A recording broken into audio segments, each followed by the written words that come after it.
Hello, you wonderful people. So for today's video, I'm going to say goodbye to the AMC show Kevin Can F Himself. Really quickly, if you're not familiar with Kevin Can F Himself, the easiest thing to kind of compare it to, if you're familiar with the Marvel Cinematic Universe at all, it's kind of similar to WandaVision in that it's this show that kind of plays with almost like this sitcom element, except, you know, spoilers, without the whole magical element of like, oh, there's a reason why there's a all this stuff. The show took on a sitcom element in WandaVision. It's just the nature of the show. I mean, it kind of plays into many themes of the show, but the show is meant to be this kind of satire on, you know, sitcoms, kind of playing onto stereotypes and even flipping them on their head in certain regards. I mean, truth be told, it's taking what you say would be like a traditional sitcom and taking it down a darker route, and also kind of pointing the camera in a different direction than you typically would in most of these cases.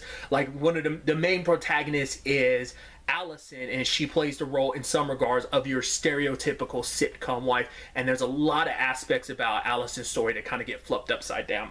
Basically, the premise is that Allison has kind of had enough of her husband, Kevin. He's the person that everyone loves. He kind of gets away with all the stupid stuff that he gets to do. He's very like an idiotic frat boy that kind of just never grew up. And Allison ends up having to be the responsible one, who basically so much of her life is kind of wasted on Kevin. She hates Kevin so much at this point in time. She's had to put up with so much that she's like, screw it, I want Kevin dead. And basically after that, like, shenanigans like fall, like the dominoes start falling of just things going wrong in her attempt to kill Kevin, and just things continue to spiral out from there.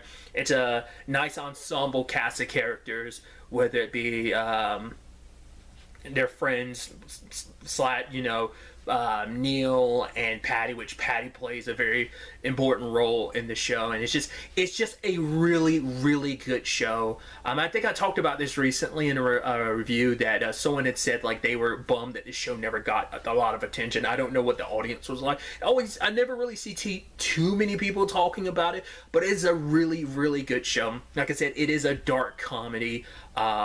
I didn't even finish explaining. I should have gone back. But like I said, using the example of WandaVision, where some of that was like sitcom stuff, this show, every time Allison's husband, Kevin, is in the scene, the show is literally shot like a sitcom. There's even a laugh track. But every time Kevin leaves the scene, it shifts into kind of being filmed like a drama. And that really plays into the nature of kind of Allison's life. Like I said, it's not like a fourth wall breaking thing of she recognizes her life as a sitcom. She realizes, it's like, no, it's like none of the characters are aware of the shift, but it does kind of play into the theme and elements of the show, and just kind of gives you this visual representation of how Allison kind of feels in her life. Like I said, especially because the camera's always pointed at Kevin, being like, oh, Kevin's around, it's a sitcom, and the moment he doesn't, it's like reality kind of sets in. And I think that's the beautiful nature of the show.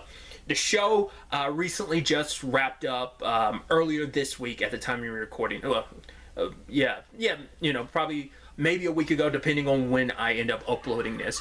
But the show is only 2 seasons. It's 8 episodes each. Each episode's about 40 minutes a pop, so it's not like it take you a long time. I mean, once again, the show is done, so this is the perfect time to watch it. And, you know, no spoilers, the journey is well worth it. The fact of the matter is, it is such a good journey, some interesting developments, twists, and turns. It is the thing of, you almost go like, man, I wish the show would go on longer, but once I reach the end of it, I'm also like, there is plenty of room where more story could be told, but I'm like, no, they told the story they needed to tell, and everything told. They told the story they needed to tell, and everything's complete. So it's just a fun, dark comedy slash drama, and it's so good. So like I said, the best thing I can compare it to is WandaVision, because I think WandaVision came out before this show did. Yeah, I'm fairly certain. So it's like, it kind of, if you take, once again, just remove the superhero or more magical elements of WandaVision and make it even darker, that's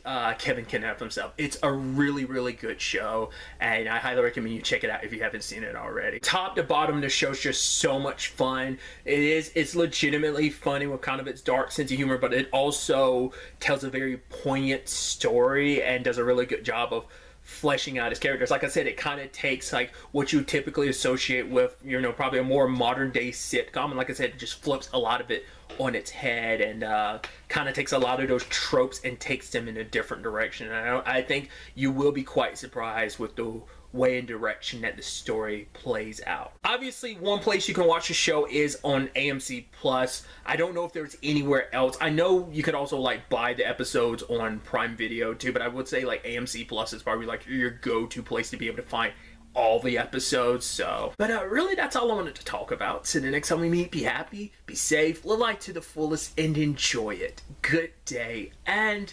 goodbye.